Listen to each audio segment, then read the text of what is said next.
Tuhan melimpah dalam hidup kami Tuhan, sehingga kami bisa tetap bersama dengan orang-orang yang kami kasih, keluarga kami, sahabat kami, dan teman-teman rekan-rekan kami dalam pelayanan, semua oleh karena kasih setia Tuhan terjadi dalam hidup kami Tuhan.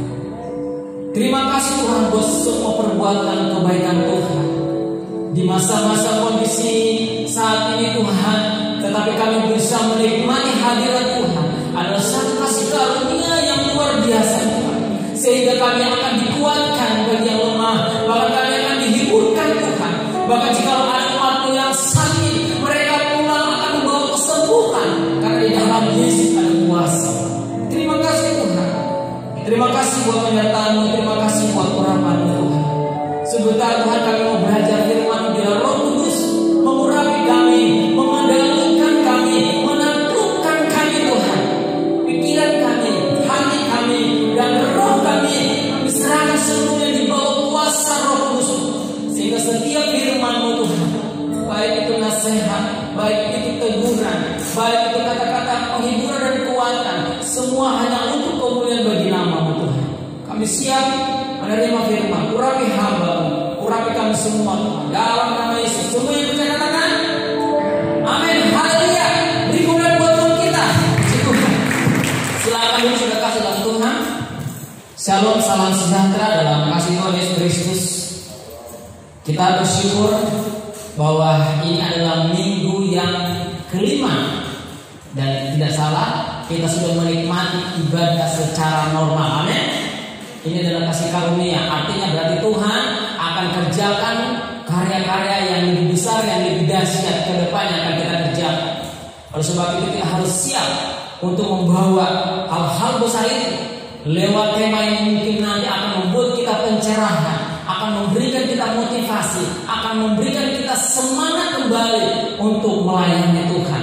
Saya diberikan satu tema, yaitu We Are More Than Conquerors.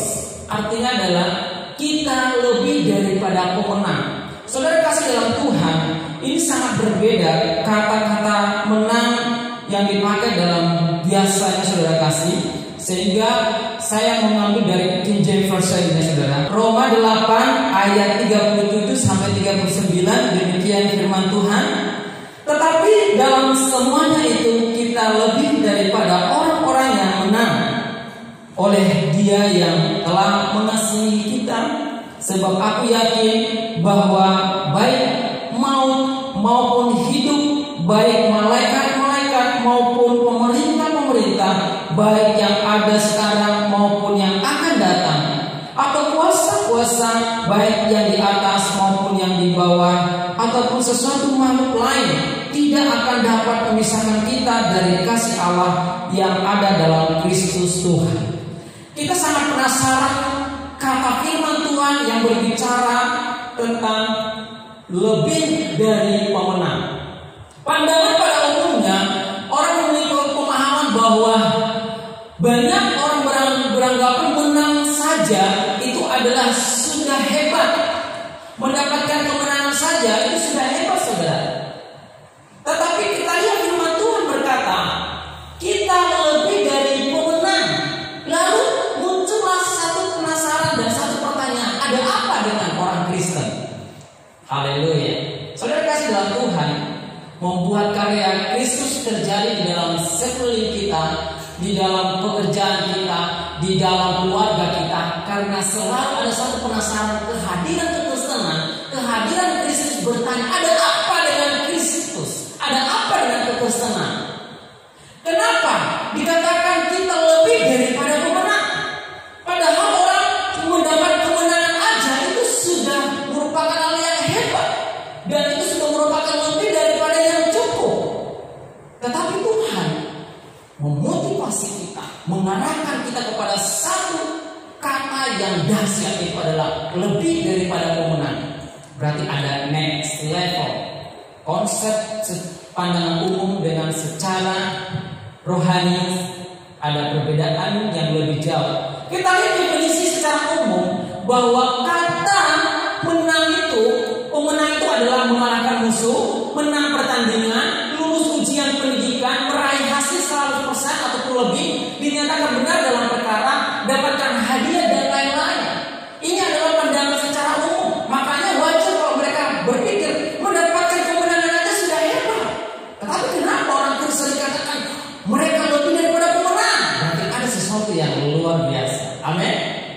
ada sesuatu yang dahsyat yang kita dapatkan lewat firman Tuhan di sore di malam hari ini, saudara kasih. Nah, kita lihat kalau hanya kita mendapatkan kemaksimalan sesuai harapan-harapan kita, mungkin kita bisa berkata Yesus Allah yang luar biasa, Yesus Allah yang dahsyat, Yesus Allah yang hidup. Itu adalah kata-kata yang sering kita ungkapkan. Itu makanya dikatakan kemenangan yang kita dapatkan. Namun pertanyaannya adalah, jika hal itu kita dapatkan, apakah bisa kita mengatakan Yesus Allah yang dahsyat? Apakah kita masih bisa berkata Yesus Allah yang hidup? Nah, disinilah pemahaman yang jauh next level. Artinya adalah kemenangan dan lebih daripada pemenang itu lebih kepada karakter, mentalitas kekristenan. Saudara kasih dalam Tuhan, kalau orang Kristen tidak lebih dari pemenang, maka mereka akan sama seperti orang-orang sekeliling kita yang di luar Kristus pada saat ini. Mereka hanya bersuka cita di saat meraih 100%. Mereka akan bersyukur di saat mereka mendapatkan hal yang mereka harapkan, pendapatan yang lebih besar, dan perkara-perkara yang dimenangkan selalu, pertandingan-pertandingan yang menang. Itulah yang mereka pikirkan. Namun setelah itu mereka tidak dapatkan, mereka akan mungkin kecewa. Disinilah letak yang dikatakan mentalitas kerajaan Allah. Di sini dikatakan kita lebih daripada pemenang. Apalagi kondisi saat ini, kalau kita pakai konsep ini, pasti orang Kristen pasti banyak pada kecewa. Kenapa? Sebelum terjadinya wabah COVID-19, semua pendapatan normal-normal saja. Tidak peduli mau pendeta, mau jemaat, mau orang yang besar, orang kaya, orang miskin, semuanya mengalami dampak. Pasti mereka kecewa. Tetapi bagaimana orang Kristen? Apakah mereka kecewa? Nah, kalau mereka kecewa berarti mereka belum lebih dari pemenang. Haleluya. Tetapi kalau mereka bisa berkata, haleluya, Tuhan Engkau dahsyat. Walaupun saat ini pendapatan saya menurun daripada sebelumnya, walaupun saat ini situasi pekerjaan saya benar-benar di luar harapan saya, Engkau dahsyat. Berani kita demikian? Itulah yang dikatakan lebih daripada pemenang. Saya akan mengacu kepada satu kalimat yang dari King Version, dikatakan di dalam Roma pasal 8 ayat 37, dikatakan sebenarnya dalam semuanya hal ini kita lebih dari pemenang melalui Dia yang mengasihi kita. Kata pemenang di situ dikatakan itu adalah conquerors, ataupun kalau dalam bahasa lain itu bukan, kenapa tidak dikatakan kata winner ataupun kemenangan yang lain, tetapi dikatakan kata yang khusus dari King Version itu berbicara tentang menaklukkan diri. Jadi di saat menghadapi suatu situasi yang tidak menguntungkan, yang tidak sesuai harapan, dia bisa menaklukkan dirinya dengan mentalitas kerajaan Allah. Makanya kita lihat walaupun saat ini banyak, tidak sedikit orang Kristen yang berdampak kena krisis oleh karena wabah ini, tapi kita lihat orang Kristen tetap tersenyum. Amin. Coba lihat kiri kanannya, masih ada tersenyum, sukacita surga. Lihat saudara, karena pakai masker, lihat aja matanya. Kalau sudah gini berarti sudah senyum. Amin. Itu menunjukkan benar-benar kalau kita adalah seorang pemenang. Situasi kondisi tidak bisa menurunkan semangat kita. Bahkan firman Tuhan berkata, kita baca tadi, bahkan kematian, penderitaan, sakit, penyakit pun, masa yang akan datang dan masa sekarang dan masa lampau, apapun Tuhan itu tidak bisa memisahkan kita dengan kasih Kristus. Itulah kedahsyatan kata lebih daripada pemenang, saudara kasih. Nah, saya temukan lebih mendalam lagi, saudara. Saya sudah baca, lebih daripada pemenang bukan kemenangan fisik yang kita lihat mendapatkan sesuatu yang gitu ya. Saya sangat kasih support bagi teman-teman yang sering berhasil ataupun sering mendapatkan kemaksimalan dalam hal apa yang dikerjakan. Tetapi perlu disadari, ada sedang Tuhan yang sedang tuntut, yang sedang mau rancang dalam hidup orang Kristen. Tidak hanya sekedar kita bergairah dalam prestasi yang maksimal saja, tetapi ada hal-hal yang luar biasa, saudara. Kita lihat kemenangan bukan lebih dari kemenangan bukan kemenangan secara fisik, tetapi kemenangan secara rohani. Dalam bahasa yang lain itu adalah Ubernikau ataupun the mentality kingdom, mentalitas kerajaan Allah. Jadi di saat satu situasi itu mulai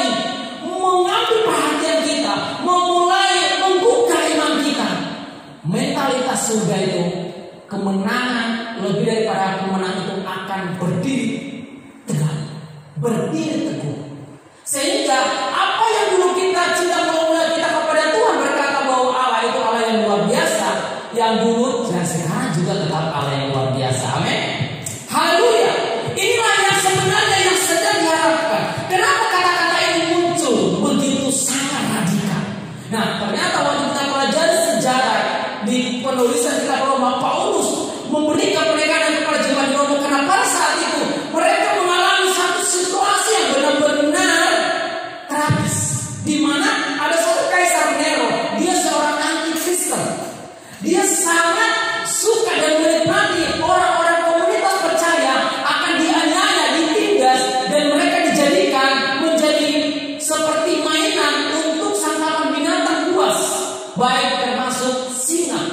Mereka komunitas rohani atau orang Kristen ditangkap lalu dimasukkan ke gua singa, lalu mereka diadu dan jadikan santapan. Ada juga yang dimasukkan ke karung lalu dibakar hidup-hidup.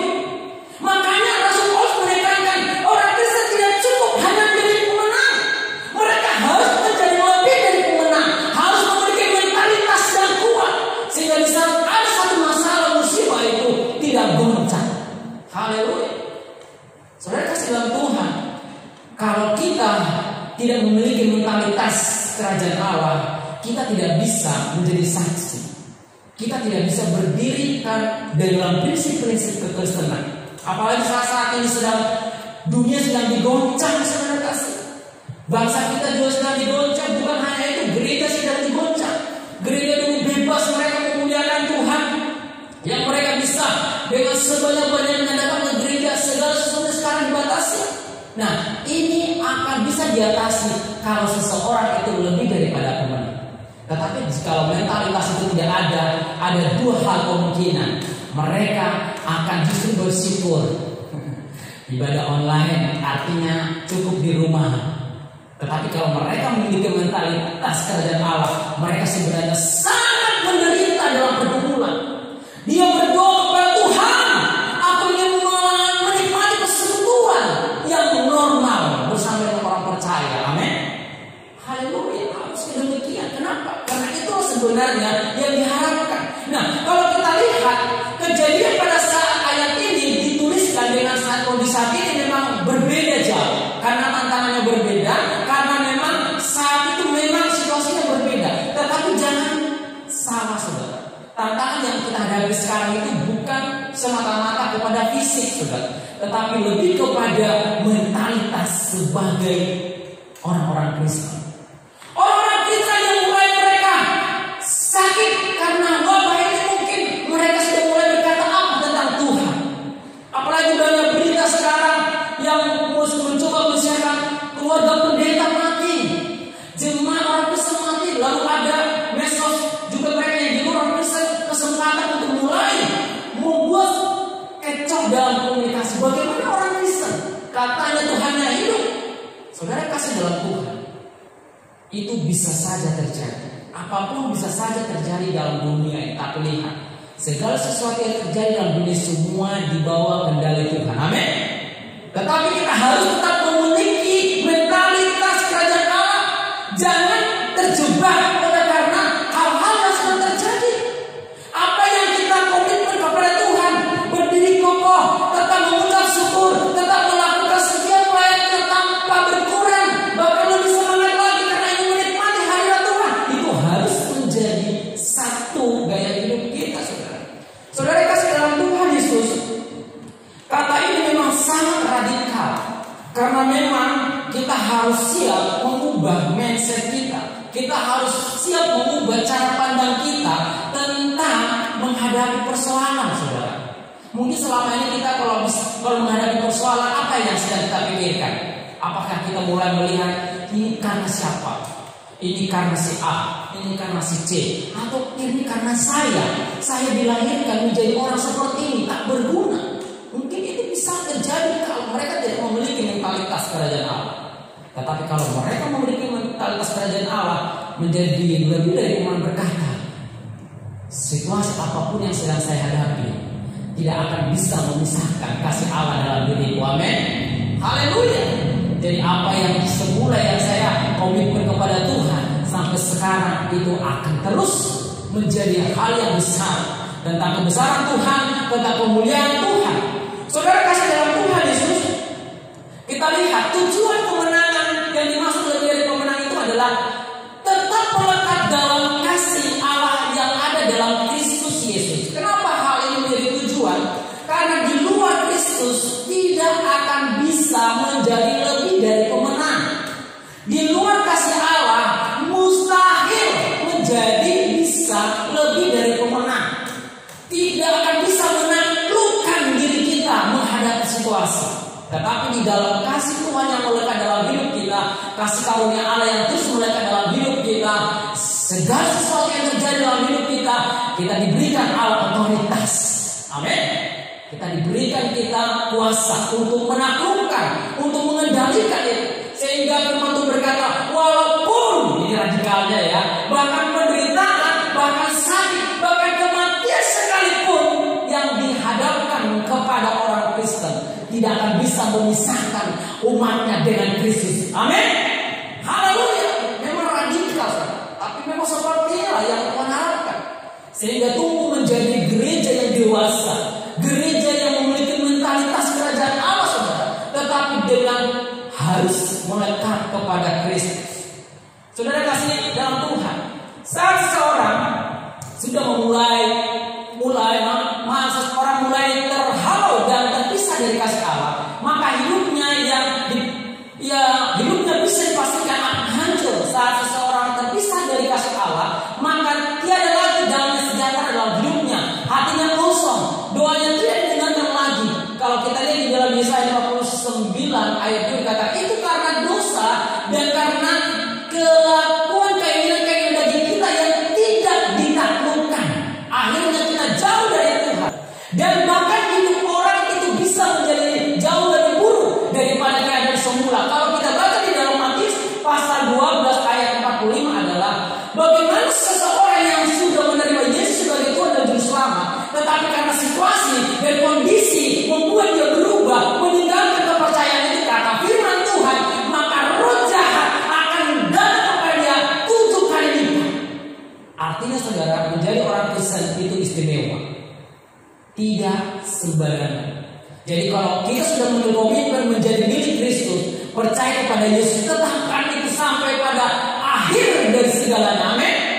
Jangan pernah berubah karena situasi apapun, baik karena sakit, baik karena kesusahan, penderitaan, bahkan kematian sekalipun, tidak bisa memisahkan kita dalam kasih Kristus. Saudara kasih dalam Tuhan, kita adalah orang-orang yang khusus karena kita adalah milik kepunyaan Allah. Nah, kita lihat ada 3 hal penting yang dijanjikan Allah menjadi lebih daripada pemenang. Yang pertama, menghadapi peperangan yang tidak tampak. Yang kedua, menang atas segala siasat iblis. Yang ketiga, ada jaminan kemenangan yang luar biasa. Tapi perlu saya berikan catatan kepada jemaat Tuhan, kalau di luar Kristus, 3 hal ini tidak akan bisa terjadi dalam hidup orang itu. 3 hal ini tidak akan bisa nyata dalam hidup orang itu. Hanya yang melekat kepada Kristus, hanya yang dikendalikan oleh Kristus dalam Roh Kudus, mereka akan bisa melakukan 3 hal ini. Kita lihat yang pertama adalah menghadapi peperangan yang tidak tampak, kelihatan ataupun tidak kelihatan. Peperangan kita bukan melawan darah dan daging, melainkan melawan roh jahat di udara. Kalau kita lihat di dalam Efesus pasal 6 ayat 12, firman Tuhan berkata demikian, karena perjuangan kita bukan melawan darah dan daging, tetapi melawan pemerintah-pemerintah, melawan penguasa-penguasa, melawan penghulu-penghulu di dunia yang gelap ini, melawan roh jahat di udara. Saudara kasih dalam Tuhan, sesekali kita jebak dalam perjuangan, terjebak dalam peperangan, karena kita hanya melihat hal-hal fisik. Tetapi kita tidak sadari bahwa roh kuasa kegelapan sedang merancang sesuatu yang jahat terhadap diri kita. Lihat kasih karunia Tuhan sudah memberikan kita lebih daripada pemenang. Amin. Jadi kalau melihat menyelesaikan masalah, jangan langsung fokus kepada fisik. Misalnya satu contoh, seseorang sudah membuat kamu sakit hati. Mungkin kamu dituding melakukan kesalahan sementara pada kenyataannya tidak. Kamu jangan langsung tonjok dia, jangan langsung hanya dia gebukin, nanti masuk penjara. Tapi lihatlah bahwa orang itu perlu didoakan, perlu diampuni, perlu dikasihi. Tetapi roh jahat, sifat-sifat jahat yang dalam dirinya harus ditengking di dalam nama Yesus. Amin. Ada banyak saat ini yang terjebak, akhirnya dia mendapatkan masalah yang baru. Waktu dia mau menyelesaikan masalah, dia langsung fokus kepada fisik. Padahal sebenarnya kejahatan yang paling berat itu adalah hal yang tidak tampak, yang mengacu kepada jiwa, tingkah laku, perilaku, mentalitas kita. Makanya kita lihat sebenarnya waktu orang sakit, sebenarnya bukan sakitnya yang masalah, tetapi keluh kesahnya, saudara. Haleluya. Karena saya perhatikan orang yang sakit jantung, orang yang sakit paru-paru, orang yang sakit demam, sama sakit kepala, keluarnya sama. Berarti bukan fisiknya, saudara. Yang diserang itu adalah mentalitasnya. Bersusu. Hanya padahal sebenarnya kalau diperhatikan sakit jantung itu lebih fatal daripada sakit demam. Tetapi kalau kesannya kadang-kadang yang demam tidak kalah sama yang sakit jantung. Berarti masalahnya bukan di sakitnya, tapi mentalitasnya yang diserang oleh kuasa kegelapan. Makanya kalau kita sakit, jangan pernah berkeluh kesah. Amin. Karena sakit itu memang bagian dari tubuh. Tetapi mentalitas kita harus bisa menentang supaya kita tetap berdiri menjadi seorang yang kokoh dalam prinsip-prinsip kekristenan. Sehingga waktu orang-orang di sekitar kita melihat ada Kristus dalam hidup kita. Coba bayangkan, kalau kita sakit demam, lalu datang ke tempat pekerjaan. Waktu temannya berkata, "Hai Shalom, gimana kabarnya?" Selo. Apakah benar demikian? Terus besoknya itu sakit demam, besoknya sakit apa? Sakit jantung. "Halo Selo, kau tambah parah." Akhirnya orang berkata, "Lucu teman saya ini, sakit demam, sakit jantung sama saja." Sebenarnya orang itu masalahnya fisiknya atau mentalitasnya. Nah, menurut pandangan rohani kita berikan adalah sakit apapun yang kita hadapi, tapi tunjukkanlah nilai-nilai mentalitas kekristenan kita. Amin. Jadi nanti setelah pulang, kalau misalnya kita memang sedang diizinkan tidak enak badan, tetaplah upload status, posting, "Tuhan terima kasih buat hari ini." Haleluya. Amin. Mau merasakan mujizat itu di luar yang kita pikirkan, itu akan terjadi. Orang sering berpikir masalah yang paling berat itu adalah masalah yang dilihat. Padahal sebenarnya masalah yang paling berat itu adalah dibalik apa yang dilihat. Karena dia bisa mengintimidasi, menyerang karakter, mengubah karakter, mematikan karakter, sehingga nilai-nilai kekristenan bagi orang itu semakin hari semakin terpuruk, sehingga dia tidak bisa lagi berdiri kokoh. Kata-katanya yang dulu penuh indah dan kasih sayang, sekarang penuh dengan gersang seperti padang gurun. Pernah mengalami kayak gitu Bapak Ibu waktu menghadapi masalah di rumah? Dan tidak apa-apa. Mungkin saat ini pernah kita lakukan, tapi kita lihat ada masa depan yang lebih indah ke depan. Amin. Karena firman Tuhan memberikan kita pencerahan. Nah, kita lihat saudara kasih dalam Tuhan. Saya memberikan ada beberapa misi supaya kita tahu siapa yang sedang kita hadapi, supaya kita bisa menyelesaikannya dan berwaspada. Yang pertama adalah iblis itu suka mendakwa. Kalau kita lihat di dalam Wahyu pasal 12 ayat 10, firman Tuhan berkata demikian. "Dan aku mendengar suara yang nyaring di sorga berkata, sekarang telah tiba keselamatan dan kuasa dan pemerintah Allah kita dan kekuasaan Dia yang diurapinya, karena telah melemparkannya ke bawah pendakwa saudara-saudara kita yang mendakwa mereka siang dan malam di hadapan Allah kita." Saudara kasih, sifat iblis yang paling sering terjadi adalah suka mendakwa. Dia sering sekali mendakwa kita lewat kelemahan-kelemahan kita. Karena dia tahu bahwa manusia itu setelah Adam dan Hawa jatuh dalam dosa, manusia itu tidak sempurna lagi. Disitulah sering sekali iblis mencari dan mencoba mendakwa masa lalu kita. Makanya Rasul Paulus katakan, kalau engkau mau mendapatkan mahkota kehidupan di masa depan, lihat, jangan lagi hidup dan memikirkan masa lalu, tapi lihat ke masa depan, supaya kamu terus berkarya dan terus menjadi orang yang dewasa.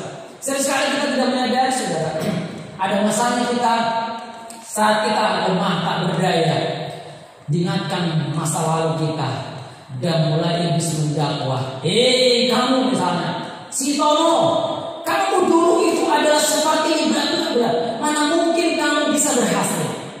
Kamu dulu seperti ini, mana bisa kamu menjadi seperti yang lain? Saudara kasih dalam Tuhan, saat muncul dakwah-dakwah seperti itu, langsung tengking dalam nama Yesus. Amin. Karena kita adalah sudah dipanggil dan dipilih oleh Allah menjadi milik kepunyaan. Saudara kasih dalam Tuhan, jadi harus tahu ya, kalau kita sudah tahu ada dakwaan, berarti harus dihadapi dengan tegas. Jangan kita malah terlena dan terjebak. Yang kedua adalah misi iblis itu supaya kita paham, membunuh dan membinasakan, ataupun mencuri, membunuh dan membinasakan, saudara. Kita lihat di dalam Yohanes pasal 10 ayat 10, demikian firman Tuhan. Pencuri datang hanya untuk mencuri dan membunuh dan membinasakan. Aku datang supaya mereka mempunyai hidup dan mempunyai dalam segala kelimpahan. Saudara kasih dalam Tuhan, kedatangan oknum di hadapan kita berbicara tentang Allah dan berbicara tentang iblis itu adalah sesuatu hal yang sangat berbeda.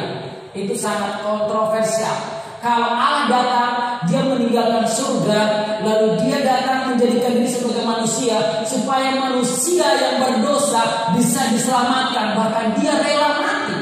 Tapi kalau iblis, dia datang ke bumi bukan karena meninggalkan surga, karena memang dia dijatuhkan karena atas dosa. Tapi tujuan yang paling jahatnya adalah dia mencuri kerohanian orang-orang percaya. Bahkan jika itu tidak bisa terselesaikan, maka orang tersebut akan mendapatkan kebinasaan, sehingga mereka tidak mendapatkan kerajaan surga. Saudara kasih dalam Tuhan, jadi kalau kita lihat, kalau sudah mulai kita saat ini sedang mengalami dingin dengan hal-hal yang ingat, hati-hati, jangan sampai dicuri kerohanian kita. Apa yang selama ini yang sudah kita punya, kita miliki, kita harus pertahankan. Nah, saudara kasih yang selanjutnya kita lihat bahwa iblis itu punya misi membutakan pikiran. Di dalam 2 Korintus pasal 4 ayat 3 sampai 4 demikian, jika Injil yang kami beritakan masih tertutup, juga maka ia tertutup untuk mereka yang akan binasa, yaitu orang-orang yang tidak percaya, yang pikirannya telah dibutakan oleh iblis zaman ini, sehingga mereka tidak melihat cahaya Injil tentang kemuliaan Kristus yang adalah gambaran Allah. Kita garis bawahi, pikirannya yang telah dibutakan oleh ilah zaman. Saudara kasih dalam Tuhan, kalau kita belajar sejarah kehidupan manusia dari era ke era, dari zaman ke zaman, itu selalu punya dunia berbeda. Kalau dulu kita lihat kuasa kegelapan itu benar-benar sangat mudah dipahami.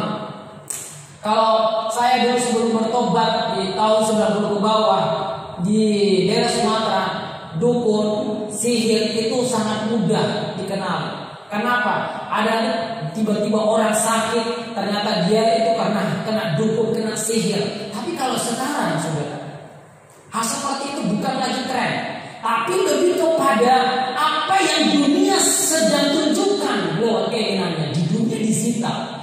Kadang-kadang kita tidak menyadari, saudara, dunia digital kita tidak pahami bahwa sedang mengarah kepada manusia individual.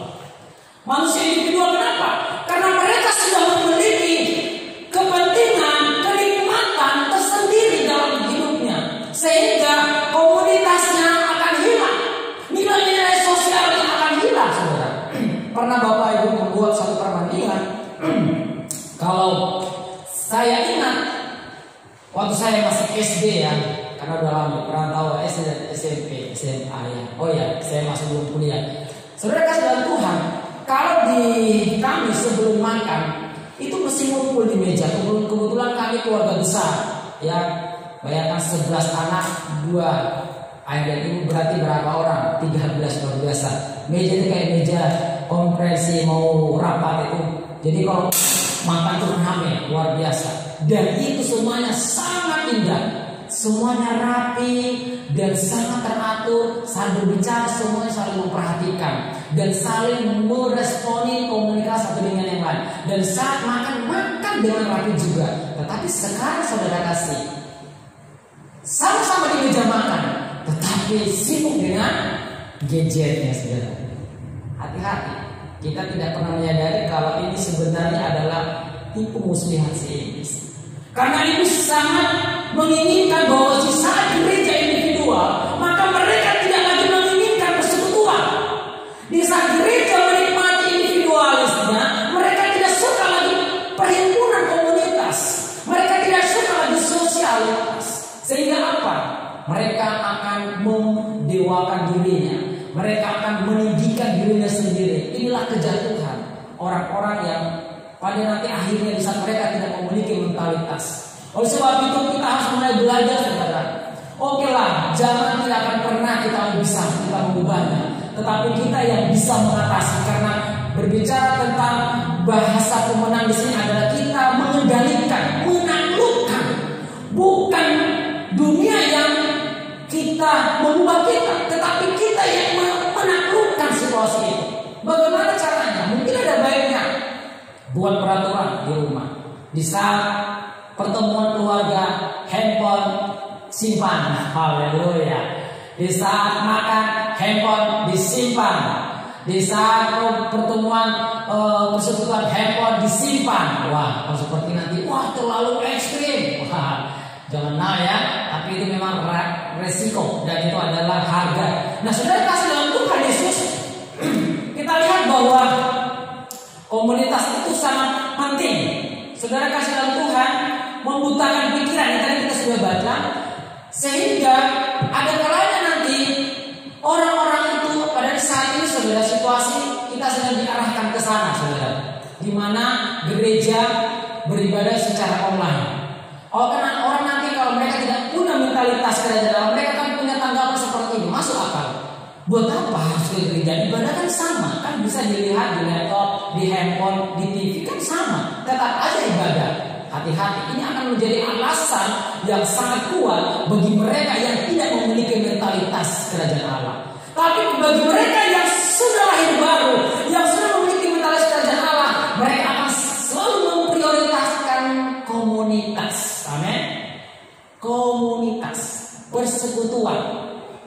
Keluarga itu indah kalau ada komunitas yang harmonis, kalau ada persekutuan yang indah, tidak sibuk dengan dirinya sendiri, tidak sibuk dengan kepentingannya sendiri, saudara. Sehingga bila zaman akan membutakan orang-orang Kristen kalau mereka tidak memiliki mentalitas kerajaan Allah. Selanjutnya kita lihat adalah menyamar sebagai malaikat terang dan menyamar sebagai pelayan kebenaran. Kalau kita lihat, ini adalah bagaimana misi iblis tidak juga hanya berkecimpung di luar, tapi juga akan masuk ke dalam gereja, saudara. Kita lihat di dalam 2 Korintus pasal 11 ayat 13 sampai 15, demikian firman Tuhan.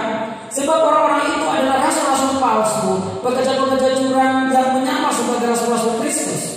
Hal itu tidak usah mengherankan, sebab iblis pun menyamar sebagai malaikat terang. Catat ini baik-baik.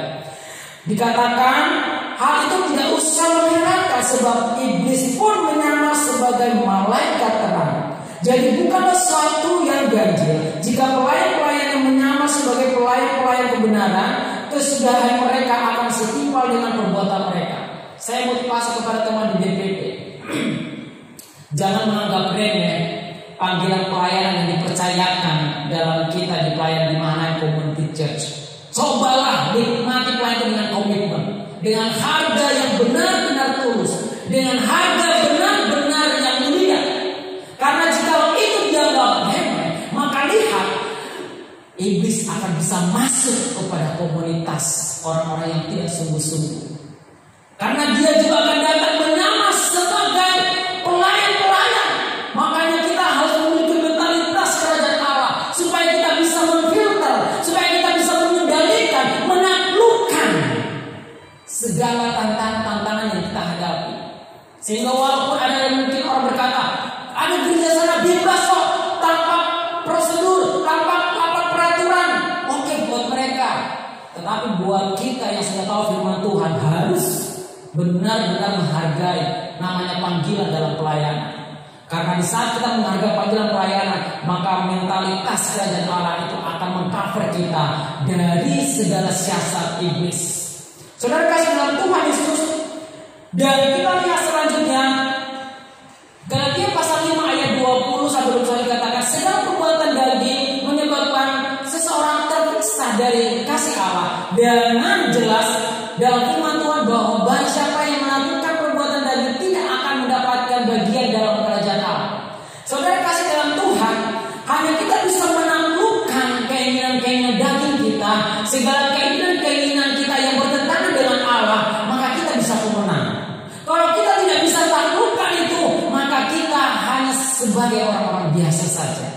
Apa saat ini yang membuat kita terhalang datang kepada Tuhan? Nah, itu adalah pertanyaan besar.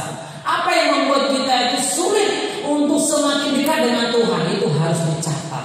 Kalau itu adalah kehendakmu sendiri, maka taklukkanlah itu. Serahkan kepada Tuhan, maka Tuhan akan berperkara. Amin. Serahkan kepada Tuhan, taklukkan dan serahkan kepada Tuhan. Jangan taklukkan lalu kuasai dengan caramu sendiri, karena manusia kita terbatas. Kita akan mengalami kelelahan mengatasi persoalan tanpa Kristus.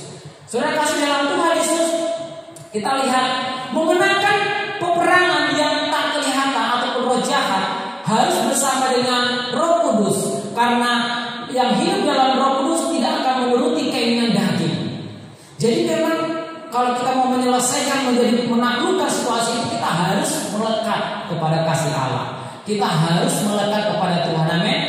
Jadi jangan kita mengambil satu keputusan, kesimpulan yang tidak kita berhubung melibatkan dengan Tuhan. Kenapa? Karena manusia kita ini terbatas. Kita ini tidak bisa menyelesaikan masalah-masalah hal yang tak tampak. Hal-hal itu hanya bisa diselesaikan kalau ada Roh Kudus dalam hidup kita. Karena itu perkara-perkara roh jahat, perkara-perkara penghulu udara yang mau menjatuhkan gereja, yang mau menjatuhkan orang Kristen, hanya dengan melekat dengan Roh Kudus, dengan kasih Allah, kita bisa menaklukkan itu. Amin. Jadi saudara kasih dalam Tuhan, kalau kita saat ini sedang menghadapi masalah, menurutmu menekan jiwamu, serahkan sama Tuhan, melekatlah sama Tuhan. Baca Alkitab, berdoa, menyembah kepada Tuhan, lakukan firman Tuhan. Saya percaya yakin kita akan diberikan kelegaan yang mengalami damai sentosa. Selanjutnya saudara kasih yang kedua adalah menang atasi siasat iblis dalam satu peperangan. Apabila semua siasat dan strategi dari pihak musuh telah terungkap, maka dapat dipastikan bahwa musuh tersebut akan dapat dihancurkan sampai ke akar-akarnya. Musuh tidak mungkin lagi menang karena segala rencana dan strateginya telah terbongkar. Sering sekali kita saudara menjadi orang Kristen kadang-kadang jatuh dan terjatuh lagi dalam kesalahan yang sama, karena kita tidak memahami musuh kita. Karena kita tidak memahami apa yang sedang kita hadapi, karena kita tidak tahu apa yang sedang kita lawan dalam perjuangan dan peperangan. Kita lihat firman Tuhan menyingkapkan dalam hal ini. Yang pertama adalah iblis menanti di saat yang tepat. Di dalam Lukas pasal 4 ayat 13, dia tidak akan pernah lengah, sebab itu kita harus selalu berjaga-jaga di dalam segala keadaan, baik keadaan yang nyaman ataupun penuh tekanan. Di dalam Lukas pasal 4 ayat 13 itu adalah satu situasi di mana saat Tuhan Yesus sedang berdoa puasa, bergumul saudara, dilihat iblis ini tepat, pasti dia lapar. Lalu datang iblis dengan gagah menentang percaya diri. Dia tidak tahu bahwa Yesus adalah raja dari segala raja. Dia berkata, kalau engkau anak Allah, jadikanlah batu ini jadi roti. Ingat, kalau kita lengah, iblis selalu melihat kesempatan di mana kelemahan-kelemahan kita. Kalau kita tidak mengenali kelemahan kita, maka kita akan cenderung jatuh kepada hal yang sama. Saya sering waktu masih komsel dulu, saya katakan kepada komsel, kalau kalian menyelesaikan masalah, kalian harus menyelesaikan dengan cara yang berbeda, supaya kamu bisa berhasil dan kreatif menghadapi persoalan-persoalan yang menghadapi. Saudara kasih dalam Tuhan, iblis tidak akan pernah lengah. Dia akan selalu melihat waktu yang tepat. Oleh sebab itu, kenalilah kelemahan kita, kenali kekurangan kita, supaya kita bisa mengisi itu kekosongan itu, kelemahan itu dengan kekuatan ilahi dalam hidup kita. Nah, selanjutnya kita lihat iblis menghalau ke tempat yang sunyi. Kalau kita lihat di dalam Lukas, kalau kita lihat di dalam Lukas pasal yang ke-8 ayat yang 9, demikian firman Tuhan. Dia berkata demikian, sebab Yesus memerintahkan roh jahat itu keluar dari orang itu, karena sering roh itu menyeret-nyeret dia. Maka untuk menjaganya, dia dirantai dan dibelenggu. Tetapi ia memutuskan segala pengikat itu, dan ia dihalau oleh setan itu ke tempat-tempat yang sunyi. Saudara kasih dalam Tuhan, roh jahat sangat suka mengarahkan ataupun menyerang orang-orang yang suka dalam kesendirian, orang-orang yang suka dalam kesunyian. Saya tekankan kepada jemaat Tuhan, kalau kita menghadapi masalah, jangan renungkan sendiri, cobalah berbagi. Kalau kita punya sahabat yang bisa dipercaya, berbagi dengan sahabat. Kita punya suami istri, berbagilah. Kita punya keluarga, berbagilah. Jangan menyelesaikan masalah dengan sendiri. Hati-hati. Kalau kita menyelesaikan masalah itu dengan sendiri, lihat, iblis akan datang. Dia akan datang dengan misinya untuk membuat kita terpuruk dan terjatuh. Jangan menganggap diri kita lebih kuat dari apapun. Ingat, iblis tidak bisa menghadapi komunitas. Iblis kalah dalam persekutuan. Jadi kalau kita punya masalah, jangan selesaikan itu dengan sendiri, dengan kekuatan sendiri. Cari komunitas. Ada orang-orang yang kita percayai. Kalau di tempat kerja, sahabat, teman, di keluarga ada orang tua, mertua, istri, mantu, keluarga. Kalau di gereja ada hamba Tuhan, gembala, ada pengerja, ada pembina-pembina rohani. Itu adalah jadi rekan kita untuk berbagi. Jadi jangan sungkan. Karena kita menyimpan masalah itu sendiri, suatu ketika itu nanti akan seperti bom waktu, dan itu akan kesempatan itu untuk menuduh dan mendakwa. Kenapa? Karena kita manusia terbatas. Oleh karena itu kita harus tahu bahwa iblis suka orang yang suka menyendiri. Ada di sini kalau punya masalah langsung nangis, terseduh di kamar gitu, dikunci ya, seperti film drama Korea. Film drama Korea, lalu nangis terus bantal di dipeluk-peluk gitu. Ada lagi yang lain masuk ke kamar mandi ya, masuk ke bak lalu siram-siram gitu, supaya menghilangkan stres depresi. Hati-hati, itu bukan solusi. Cobalah berlangkah cari mitra, amin. Cari persekutuan. Ada orang yang dekat kita siapa? Istri, suami, anak, sahabat, teman, hamba Tuhan. Itu adalah diberikan Tuhan jadi persekutuan yang kuat. Jangan selesaikan masalahmu dengan sendirimu. Di saat engkau nanti semakin lama akan terjatuh karena keterbatasanmu, di saat itu sudah mulai terpuruk, engkau akan melihat iblis akan mengarahkan tali gantungan itu seperti sahabat dan teman. Karena banyak kita lihat kasus-kasus demikian, saudara. Karena menghadapi persoalan, tidak ada bimbingan rohani, tidak ada hidup dalam Kristus, akhirnya dia menyelesaikan masalah dengan tragis. Dia menganggap bahwa kematian itu adalah pilihan terakhir. Padahal kekristenan punya hal yang dahsyat, hal yang luar biasa yang boleh dikerjakan dalam hidup ini. Selanjutnya kita lihat adalah, jadi kita harus tahu bahwa kita harus mencari teman untuk berbagi, dan juga harus membangun persekutuan. Ibadah itu adalah persekutuan. Jadi jangan meremehkan esensi ibadah. Itu bukan hanya sekedar kita datang kepada Tuhan, memuliakan Tuhan, tetapi ada suasana, ada atmosfer persekutuan. Hubungan antara orang-orang percaya itu membangun percaya diri kita, membangun kekeluargaan kita, sehingga iblis tidak akan mudah menyerang kita. Di saat kita diserang, ada keluarga kita yang lain akan mendukung, semangat luar biasa. Seperti kalau bisa semangat, yes, Pak Stafir luar biasa semangatnya. Haleluya, saudara. Maksudnya yang selanjutnya yang ketiga adalah iblis suka mengadu domba. Kalau kita lihat di dalam 2 Korintus pasal 4 ayat 11, Firman Tuhan berkata demikian.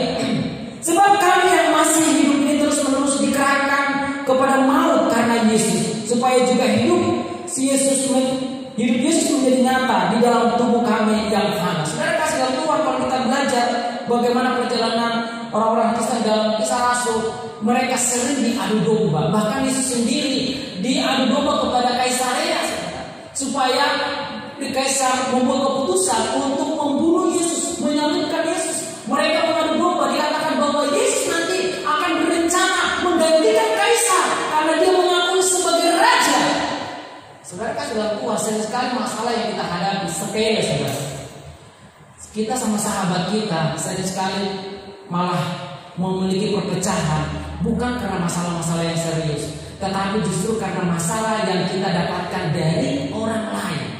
Menurut etika konseling pastoral, kalau kita mau menyelesaikan masalah harus kepada orang yang kita tuju. Jangan kita menemukan masalah itu dari orang lain. Kalau kita berbicara tentang A, berarti kita harus langsung menemukan si A dan terima informasi dari dia, dan apa sebenarnya, apakah benar yang saya dengar dari orang lain. Harus demikian, bukan menerima dari orang lain lalu menuntut kepada orang itu, sehingga akan terjadi benang kusut, persahabatan jadi pecah, suasana jadi tidak enak, semuanya akan jadi masalah. Demikian juga suami istri. Jangan menerima berita tentang suamimu dari tetangga. Jangan percayai berita suamimu dari orang lain, tapi langsung ke dia. Apakah benar? Jika dia bohong, biar Tuhan yang berurusan dengan dia. Amin. Ngapain kita melakukan hal-hal yang di luar maksudnya keluar kemampuan kita. Tapi yang jelas kita harus menyelesaikan. Kadang-kadang kalau kita terlalu mendengar suara di luar, akhirnya apa? Diadu domba. Karena setan tidak suka keluarga harmonis. Setan tidak suka hubungan itu terjalin dengan baik. Dia selalu mencoba mengecoh bagaimana caranya supaya hubungan mereka ini kacau balau, supaya hubungan mereka ini terjadi perpecahan, sehingga roh perpecahan ini akan membuat kebencian, dan kebencian itu membuat terluka, dan luka ini membuat sakit hati. Haleluya. Kalau sudah sakit hati, saudara, minum teh manis, tehnya kok pahit ya. Pernah ngalamin demikian? Aku pernah, saudara, karena sakit gigi. Saudara kasih dalam Tuhan Yesus, kita lihat yang terakhir. Oh ya, belum ya, saudara kasih. Ini adalah perintah, jangan beri kesempatan kepada iblis. Di dalam Efesus pasal yang keempat ayat 27 dan 30. Dan janganlah beri kesempatan kepada iblis, dan janganlah kamu mendukakan Roh Kudus Allah yang telah memantarkan kamu menjelang hari penyelamatan. Saudara kasih dalam Tuhan Yesus, kita harus tegas berbicara tentang bagaimana mendapatkan jaminan kita untuk mengalahkan persoalan-persoalan kita. Harus berani tegas, tidak boleh memberikan kesempatan iblis dalam hidup kita. Amin. Tapi dengan catatan, bisa kita melawan iblis dengan tegas, kita juga harus melekat dengan Tuhan. Karena di saat kita mengandalkan diri kita sendiri, kita akan semakin menghadapi masalah yang lebih berat. Saudara kasih dalam Tuhan. Nah, kita lihat yang terakhir. Yang terakhir adalah yang ketiga, saudara. Ada jaminan kemenangan yang luar biasa. Setiap kali di saat Tuhan mengizinkan kita menghadapi sesuatu perkara, maka sebenarnya saat itu juga jaminan kemenangan telah diberikan kita, dipanggil untuk menjadi umat pemenang. Amin. Tuhan tidak pernah berkata demikian, saudara. Saya akan menghilangkan persoalanmu, saya akan memberikan segala sesuatu baik-baik saja. Saya tidak pernah menemukan di Alkitab, tetapi dia berkata demikian, saya akan menyertai kamu sampai pada akhir zaman. Amin. Artinya kalau menyertai itu sangat kreatif. Apapun yang sedang kita hadapi, persoalan apapun yang sedang terjadi dalam hidup kita, Tuhan bisa melakukan dengan caranya yang tak terbatas. Saudara kasih dalam Tuhan. Kalau kita baca di dalam 1 Petrus 1 Petrus pasal yang kedua ayat 9 demikian firman Tuhan. Tetapi kamulah bangsa yang terpilih, imamat yang rajani, bangsa yang kudus, umat kepunyaan Allah sendiri, supaya kamu memberitakan perbuatan-perbuatan yang besar dan Dia yang telah memanggil kamu keluar dari kegelapan kepada terangnya yang ajaib. Jadi saya katakan tadi adalah bahwa kita ada jaminan kemenangan yang luar biasa karena kita adalah umat pilihan Allah. Amin. Katakan sebelah kiri kananmu, kamu umat pilihan Allah. Haleluya. Kamu umat pilihan Allah. Amin. Nah, kalau kita sudah berbicara umat pilihan Allah, berarti kita sudah diberikan jaminan untuk melakukan hal-hal besar dalam hidup kita. Tuhan mempunyai rencana untuk membawa kita dari satu kemuliaan kepada kemuliaan yang lain. Kalau kita lihat di dalam 2 Korintus pasal 3 ayat 8 dikatakan demikian, dan kita semua mencerminkan kemuliaan Tuhan dengan muka yang tidak terselubung. Dan karena kemuliaan itu datang dari Tuhan yang adalah Roh, maka kita diubah menjadi serupa dengan gambarnya dalam kemuliaan yang semakin besar. Ini jaminan yang luar biasa dalam hidup kita. Jadi perkara apapun yang sedang kita hadapi, kalau kita bisa menaklukkan itu, amin. Kalau kita bisa menaklukkan itu, bisa mengatasi itu dengan pertolongan Tuhan, maka kita semakin hari semakin besar dan semakin masuk kepada kemuliaan yang luar biasa. Jadi saya katakan bahwa persoalan-persoalan yang kita hadapi sebenarnya kalau kita memiliki mentalitas rohani atau mentalitas kerajaan Allah, justru itu membuat kita semakin mengalami hal-hal yang besar tentang Allah. Saudara kasih dalam Tuhan Yesus, yang terakhir saudara, lebih dari pemenang adalah mentalitas kerajaan Allah sudah kita dapatkan sejak kasih Allah melekat yang ada dalam Kristus Yesus kepada hidup kita. Oleh karena itu kita bisa menghadapi peperangan roh jahat yang tidak tampak, menang atas segala siasat iblis, dan mendapat jaminan kemenangan yang luar biasa. Amin. Saudara kasih dalam Tuhan Yesus, dialah renungan firman Tuhan yang singkat, dan firman Tuhan yang singkat ini membawa kita kepada satu pencerahan sehingga kita menjadi seorang pemenang, bahkan lebih daripada pemenang, sehingga kita bisa menaklukkan segala apa yang terjadi dalam hidup kita dan kita melekat dalam kasih Allah. Saya undang jemaat untuk bantu berdiri. Saya undang juga para musik dan WL singers untuk menaikkan pujian. Haleluya. Waktu Tuhan pasti yang terbaik. Terima kasih Tuhan. Haleluya.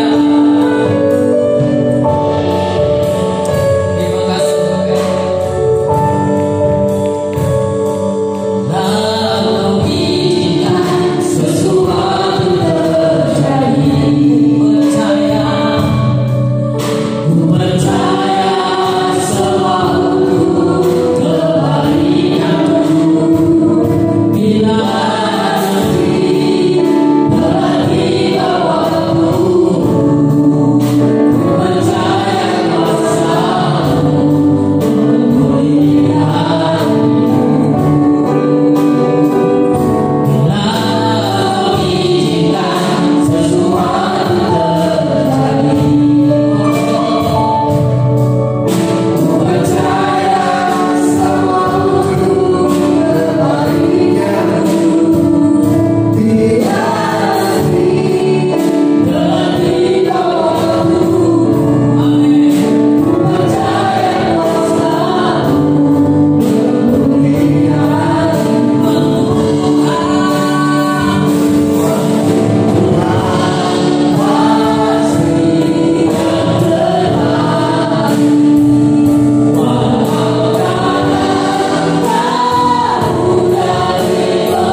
firman Tuhan berkata, kita akan bisa lebih dari pemenang.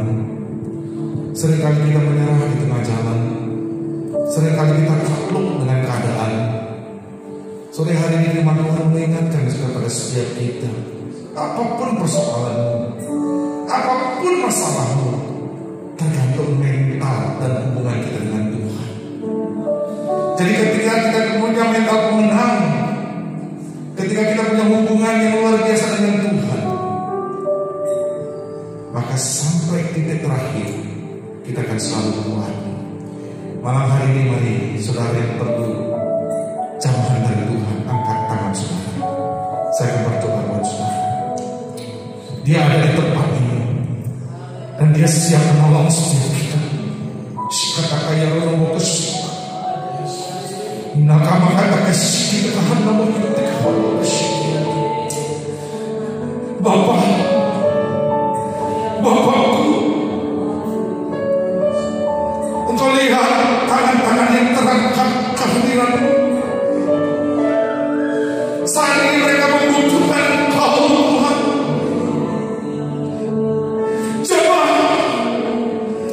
Jemaah, apapun persoalan yang sedang mereka hadapi saat ini, ketika mereka percaya bahwa Kau sanggup menolong, maka mereka akan keluar sebagai pemenang, bahkan lebih daripada pemenang. Kami percaya dalam nama Tuhan Yesus Kristus, sore hari ini Engkau akan menjamah setiap kami, sehingga kami tidak pernah takut dengan masalah. Kami tidak pernah takut dengan persoalan, seberapa besar persoalan yang kami hadapi, karena kami punya Allah yang jauh lebih besar dari masalah kami. Terima kasih atas firman-Mu sore hari ini. Biar kami tetap kuat, selalu kuat bersama dengan Engkau. Terima kasih Bapa. Turunkan tangan saudara. Bapak terima kasih. Kami sudah dikuatkan oleh firman-Mu pada sore hari ini. Berkati hamba-Mu, Engkau pakai lebih dan lebih lagi untuk menjadi alat-Mu Tuhan, untuk membawa setiap kami semakin mengerti kehendak Tuhan, untuk membawa kami semakin mengenal kehendak-Mu dalam hidup kami, sehingga kami tidak melenceng ke kiri ke kanan, tapi kami terus lurus ke depan mencapai tujuan itu. Terima kasih Bapa di surga. Dalam Tuhan, kami percaya Engkau sudah memberkati setiap kami, Engkau sudah menjamah setiap kami, Engkau sudah memulihkan setiap kami, Engkau sudah menguatkan setiap kami, sehingga pulang dari tempat ini kami mendapat kekuatan yang baru dari Tuhan, sehingga kami boleh kuat menghadapi segala apa yang harus kami hadapi. Terima kasih Bapa. Biar segala pujian, segala hormat, segala kemuliaan kami kembalikan kepada Engkau yang layak untuk menerimanya.